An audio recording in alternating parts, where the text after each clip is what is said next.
En tant que directrice d'agence, donc je suis amenée à recruter des collaborateurs, donc négociateurs immobiliers. Et je trouve qu'il est parfois difficile de recruter, en revanche, avec ce statut d'agent commercial, puisque malgré tout, même des jeunes qui n'auraient pas forcément les mêmes contraintes en termes de frais, etc., ça peut faire peur aussi, puisque s'il n'y a pas de vente, il n'y a pas de rémunération. Donc on peut peut-être gagner beaucoup d'argent, mais il y a aussi la réalité. La prise de risque, évidemment. La prise de risque, voilà, que tout le monde n'est pas prêt à prendre. En tout cas, force est de constater que le nombre d'agents commerciaux ne fait qu'accroître. La réalité est là. Après, ils partent soit sur des structures chez des indépendants ou des franchisés, ou chez ces fameux réseaux d'indépendants, où là, en effet, on a Il est vrai de dire que chez les jeunes, la tendance est plus à l'indépendance et plus on avance dans l'âge, plus on veut se tourner vers un certain confort ou une certaine sécurité. Thomas Carteron, je le rappelle, vous êtes étudiant, allez-y, vous êtes en Master 2, en alternance, avec donc un pied dans un univers professionnel et un pied effectivement à l'ESI. C'est quelque chose qui se dit, qui s'entend dans les couloirs de l'ESI, cette volonté d'indépendance? Alors, non, enfin... En fait, ça fait pas le premier sujet en tout cas qui est abordé, non, pas évoqué, du tout. Loin de là. Ça fait 5 ans que je suis dans l'immobilier, enfin que j'avance dans les études dans l'immobilier, donc je suis en master 2. J'ai pu échanger avec mes camarades sur ce qu'ils voulaient faire après, sur leur ambition.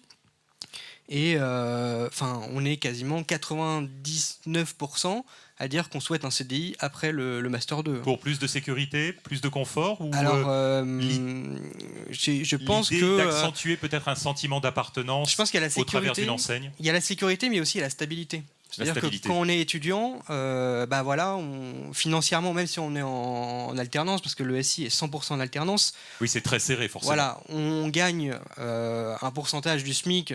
Voilà, donc au fur et à mesure, on a envie de gagner plus. Donc moi, ça fait 5 ans que je suis rémunéré sur un pourcentage du SMIC.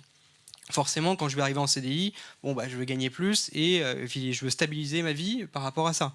Laurent Grand-Guillaume, comment vous écoutez ce volet sécurité qui est évoqué par Thomas? La société est-elle prête aujourd'hui à faire une place différente à celles et ceux qui peuvent avoir des statuts d'indépendants, avec les guillemets qui vont autour, et avec cette part de risque plus grande? Vous savez bien que, par exemple, pour avoir accès à un crédit immobilier, il vaut mieux avoir un contrat à durée indéterminée.